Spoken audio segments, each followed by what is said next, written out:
한국전쟁 당시 장사상륙작전에 투입된 문산호를 실물 크기로 재현해 개관했는데 전국 최초의 해상호국 전시관으로 기대를 모으고 있습니다. K리그의 오랜 앙숙인 포항 스틸러스와 울산 현대가 내일 올 시즌 첫 동해안 더비를 펼치는데 치열한 승부를 예고하고 있습니다. 여러분 안녕하십니까? 포항 MBC 뉴스입니다. 한국전쟁 당시 장사상륙작전에 투입된 문산호를 실물 크기로 재현한 전승기념관이 오늘 문을 열었습니다.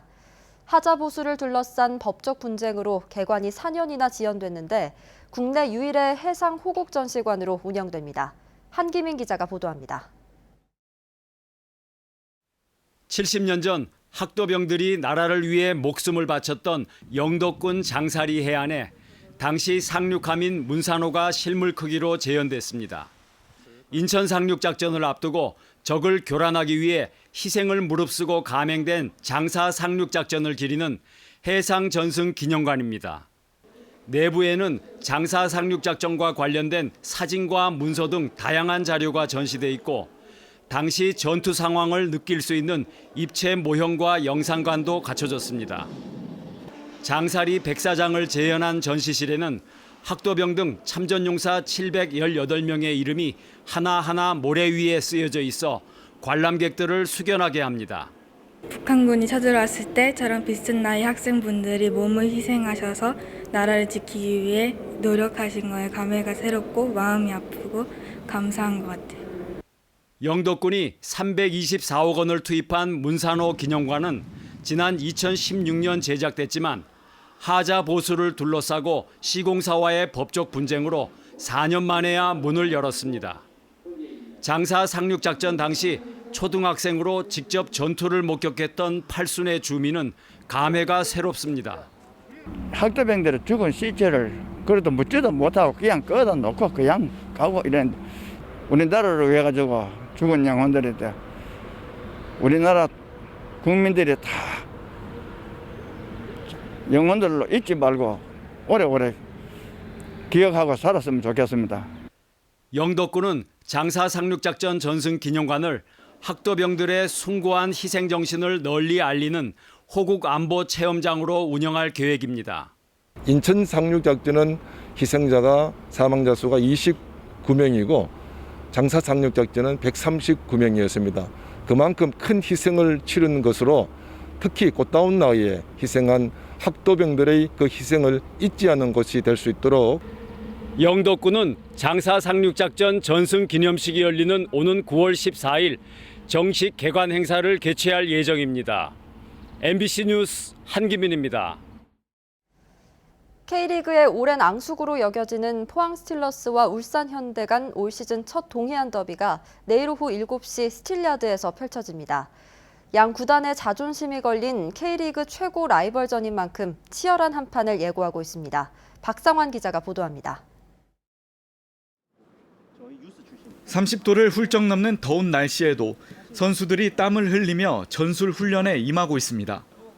감독은 선수 한 명 한 명 동작을 살피고 다양한 세트피스 훈련도 실시합니다. K리그 최고 라이벌로 꼽히는 울산 현대와의 동해안 더비를 앞두고 긴장감이 흐릅니다.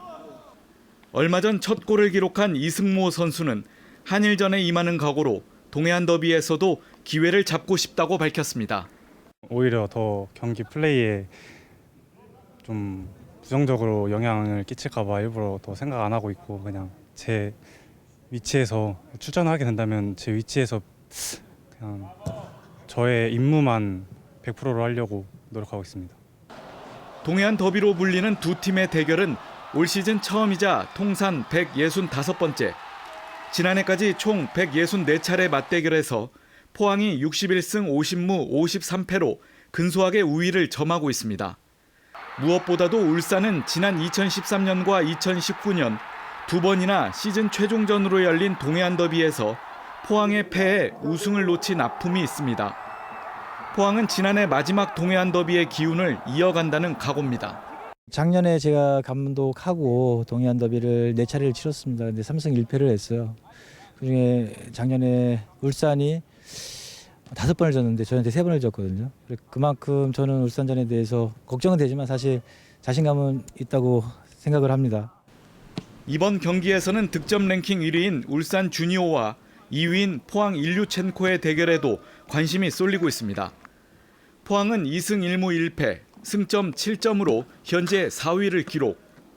이번 동해안 더비를 이겨 승점 3점을 챙기며 선두 추격에 나설 각오입니다. 올 시즌 첫 동해안 더비는 내일 이곳 스틸야드에서 펼쳐집니다. MBC 뉴스 박상환입니다. KBS가 경북 지역민들의 반대에도 불구하고 포항과 안동방송국을 대구 총국으로 통합하는 절차를 밟고 있습니다. 방송통신위원회가 이달 말 통합 여부를 결정하는데요. 지역 시민단체는 강하게 반대하고 있습니다. 성나기 기자입니다. KBS는 지난해 지역국 제작 기능 확대와 광역 거점 중심 육성 내용이 담긴 비상경영 계획을 발표했습니다. 안동과 포항, 원주 등 7개 지역국의 TV와 편성, 송출센터, 총무 기능을 총국으로 이전하겠다는 것으로 사실상 안동 등 지역 방송국의 기능을 대폭 축소하겠다는 겁니다. 즉각 처리하라! 처리하라! 처리하라! 처리하라! 시민단체는 이번 지역방송국 폐쇄 계획은 지방분권에 역행하는 발상이고 경영 책임을 지역에 전가하는 처사라며 반대 입장을 분명히 했습니다. 특히 지역사회의 의견을 폭넓게 받아들여야 한다며 지역의 문화와 교육 등 지역사회 발전을 이끄는 지역 밀착형 언론으로서 안동 방송국이 반드시 필요하다고 목소리를 높였습니다. 결국은 지역 주민들한테 돌아간다. 그래서 그 안동 KBS 방송국을 오히려 그 취재 보도 기능을 강화를 해야 될 판에 이걸 통폐합한다는 것은 말이 안 된다. 그렇게 생각을 합니다. KBS 안동 방송국을 대구 총국으로 통합하는 방송통신위원회의 심사가 이달 말로 예정돼 있는 가운데 안동 시민단체는 기능이 축소되는 안동 등 7개 지역과 함께 폐지 반대 투쟁을 더 강화할 방침입니다. 각 지역하고 연계해서 지금 현재 그 KBS 본사에 찾아가서 절대 그 폐쇄를 못하도록 투쟁을 하고 그다음에 또 국회도 찾아가고 뭐 안 되면은 뭐 청와대도 갈 지금 현재 그런 각오로. 한편 KBS 대구 총국은 안동, 포항 등 지역국 폐쇄가 아니라 송출 통합 등 인력을 효율적으로 활용하기 위한 기능 조정이라고 밝혔습니다. MBC 뉴스 성락입니다. 코로나19로 장기 산딸기 축제가 취소됨에 따라 내일과 모레 이틀 동안 드라이브스루 판매 행사가 열립니다.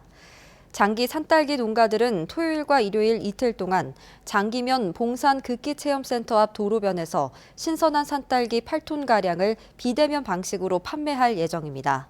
드라이브스루 판매 방식은 전국적인 인기를 끌었던 포항 수산물 판매 행사에서 착안한 것으로 작황 부진과 판로 확보에 어려움을 겪는 산딸기 재배 농가들에게 도움이 될 것으로 기대됩니다. 경주시 보건소는 생활 속 거리 두기 실천이 어려운 9개 고등학교 기숙사 입소생을 대상으로 코로나19 진단 검사를 한 결과 모두 음성으로 판정됐다고 밝혔습니다. 시 보건소는 전국 모집 대상 9개 고등학교 기숙사생을 대상으로 지난달 28일부터 어제까지 검체를 했습니다.